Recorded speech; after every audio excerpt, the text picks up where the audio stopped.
Hey everyone, Espionage here. As we continue the series of, I guess we'll call them self-introspection videos, right?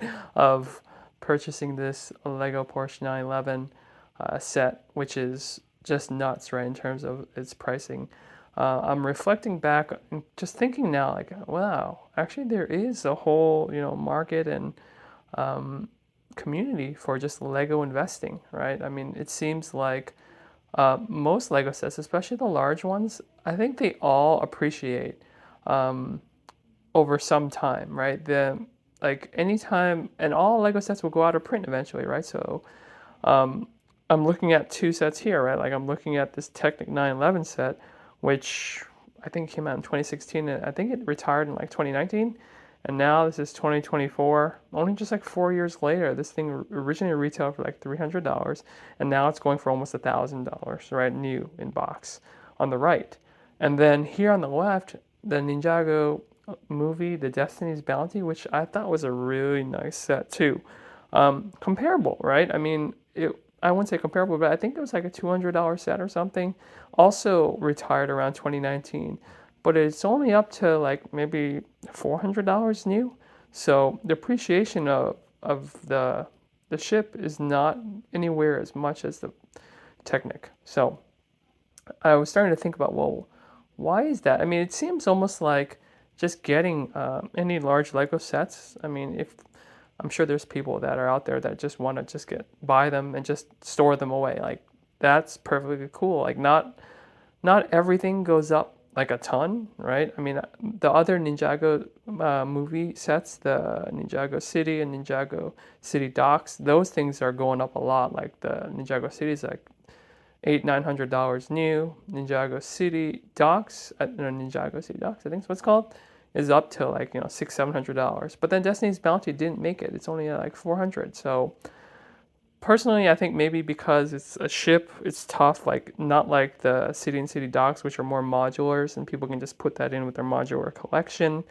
Um, the 911 Porsche seems to be the first of the supercars, so usually maybe the first of something is a big deal, and maybe when people discover, the later supercars like Daytona, Ferrari now, or Lamborghini Sian, they're like, I want to go back and build the original 911, which is how I felt, right? Like when I started looking at supercars, I was like, well, I don't want to miss out on the original one, and so this one, obviously, there's a story behind every set, maybe going up a lot more than others. But um, yeah, I mean, this is just interesting that to me, these two sets can like this Porsche here on the right is worth probably like more than double now. The Destiny's Bound here on the left, considering they're both like expensive, like $200-300 sets that are pretty large, and they both look really nice, right? Like I really like the way the Destiny Bounty ship looks, but I agree. Like mentally, I'm thinking to myself,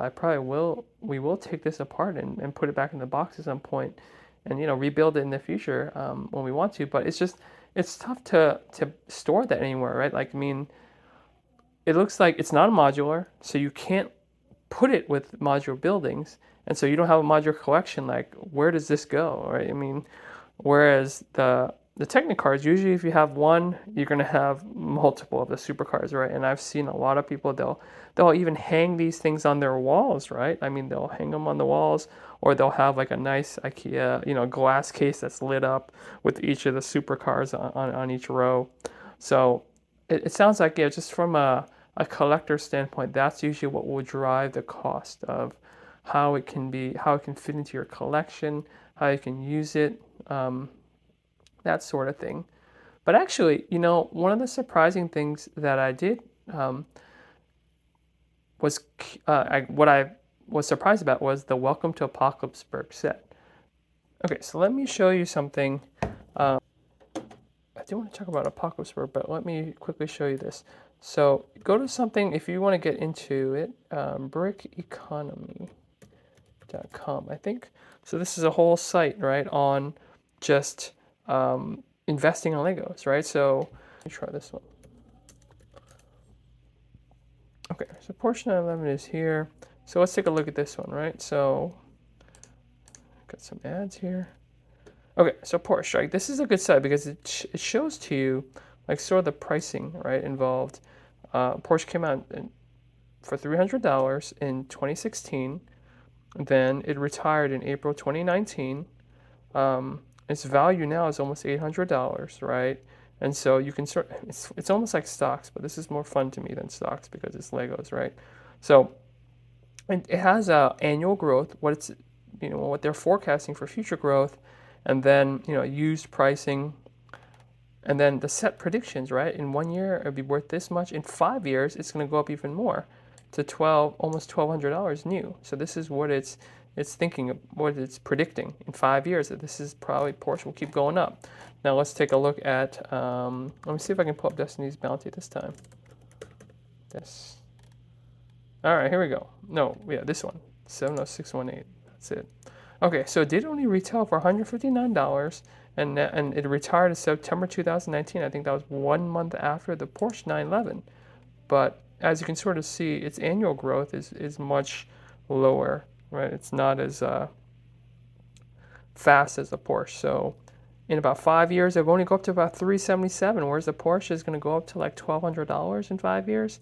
So you can sort of see now the difference between these two. Now let's look at Apocalypseburg, which was like a major monster set. Like, we built it and we enjoyed it, but it's weird because its base is so large. Apocalypseburg, right? Its base was so large that you couldn't fit into a modular. It's not like a square base. It's almost like sort of like a weird round type of thing. If you guys can see this, right? Like, it's this huge base, like it's supposed to be an island, right? So it can't fit in with anything. But look at it, right? It went for 300, but now it's up to like almost 800 new sealed. So it's similar to it retired the same year as the Porsche, and it's also going up at about the same rate, so 800. And let's see, the prediction is in 5 years it's also going to be maybe worth a little more than the Porsche. So interesting, right? Like, I mean, you can sort of use brickeconomy.com to see which stuff is like going up a lot and which stuff is not going up so much, and might be worth investing in, right? So if you're telling me that we're predicting that the Porsche is going to, or Apocalypseburg or whatever, are going to be worth like $1,500 or $1,300 in 5 years, I mean, is that a decent return if you buy it now, right? I mean, right now it's 800, so that means it's just going up maybe 60%. I mean, $800 is a lot of money. I probably would not buy it, would not pay that much for Apocalypseburg now. But it's good to sort of know that, like, when you think about, oh, am I gonna spend like $200 or $300 on these new sets?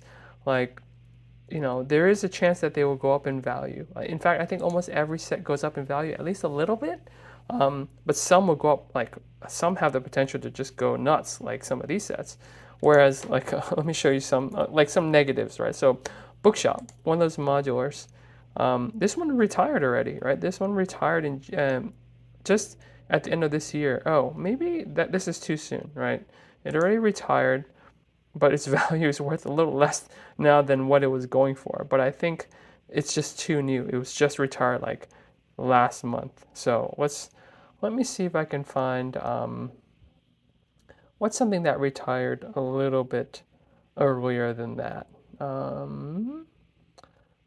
Corner Garage. All right, so let's look at Corner Garage. Corner Garage, I think people did not really like that set, right? I mean, we were all right with it, but this one retired in 2021, so a little over 2 years ago. Went for 200 and it's going for about 248 now. So it's not shooting up like crazy, right? And in 5 years, it's almost gonna double, right? 383 from 200. So as you can see, like even something that's like not super popular, I think any modular will still do decent. It's funny because like if you go to like let's see, Town Hall, right? Town Hall modular. Where's the modular Town Hall? So this one, when it first came out in 2012, it went for $200. Now, and it retired in 2014, but now it's like at almost $1,000, almost 1,000, and look at it, it'll go up to like 1,400 or so. So Town Hall is probably good if you got it back then, but it's probably not worth spending $1,000 now on it. But then let's take a look at something else, like Grand Emporium. Grand Emporium, unfortunately, is not like Town Hall. Grand Emporium came out in 2010, retired in 2014, and it retailed for 150, but it's only going for about 439 now. So, I mean, it's appreciated, right? But by the time 5 years comes around, it's like at 559. So it's definitely not going like at that rate that some do. So some modular sets will have just maybe a real, attachment to them. Like I know, for example, Pet Shop is not appreciating very well, right? This one is also an older modular set, 2011 2016. Retail for 150, but it's only worth 260 now, right? So not even like doubling its appreciation. Eventually, in 5 years, it'll get there, but like this is a lower one. Whereas, look at like for some reason like Parisian diner, right? Is it Parisian restaurant? Yeah, or downtown diner. I think both of those are doing well. Like Parisian restaurant retired after Pet Shop 2020, went for 160, but then now it's at 320, so it's already doubled. And let's see, set prediction, it's gonna go up. This is one of those ones that's like Brick Bank, Detective Office. This one, Parisian restaurant has some push to it, some lift. It's gonna go up to the 600s. And then like if we take a look at Downtown Diner, apparently that one also has a fan following. Like people like that one because it also retired in 2020. 169, it's already almost 300 or almost doubled, right? So, and then let's see, actually Downtown Diner doesn't look like it's going to go very high. It's only going to go into the 400s in 5 years. So, this sort of thing is just kind of interesting, right? Like, I mean, if you're thinking about the only reason you would do this is usually for a new set versus used set, like if you open it and play with it, obviously it's gonna, I would say, assume the value's gonna get knocked down about a third. But that's not a huge deal, right? But then like, if you're like me and you have like a lot of Lego sets that you've already like purchased and are storing, and you have to decide, oh, what do I give the kids for, Christmas or holidays or whatever? Like you can use this site, right? You can use this site to determine whether or not, hey, this doesn't look like it's going to appreciate much. Like I honestly, like I was going to eventually give my kids Ninjago City docks, right? I mean that sort of thing. Where is Ninjago City? 706. Yeah, this one, right? Like I bought it. I was going to give it to them because I got it when it first came out. And then now it's gone from 300 to like $819. And so it's going to go up to what, 1400 in a few years? I'm sorry, kids. Like, I don't think I can give this one to you anymore. So that sort of thing is what you should think about. Whereas, like, I bought Treehouse, right? Treehouse, I think that's the idea is Treehouse. It's not out of print yet. So this one, I don't think it's ever going to go up because I've seen it go on discount so many times that I'm like, okay, maybe I'll give this to the kids, right? That this one is not a bad one.